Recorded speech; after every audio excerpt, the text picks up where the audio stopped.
Hello and welcome to part 66. In this video, we will learn how we can use optional attribute to make our parameter optional. If you remember from the last video, we have used equal to operator and we were giving the default value of the parameter to make that optional.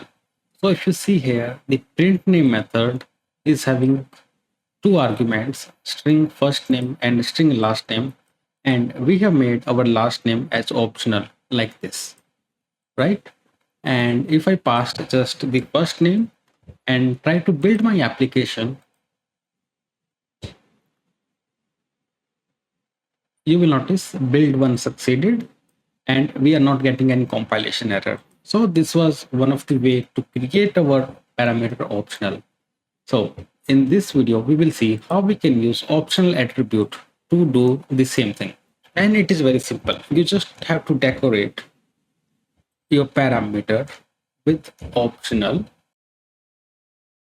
and optional attribute is coming from System.Runtime.InteropServices.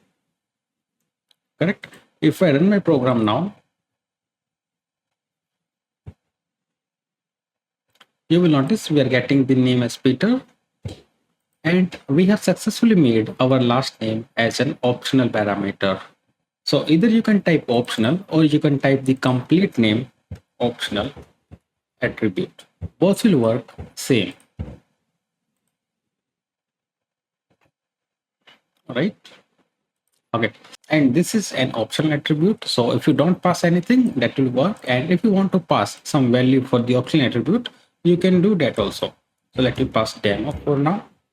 And if I run my application now, you can see this time we are sending the second parameter also as demo, and the same is getting printed on the console window, Peter demo.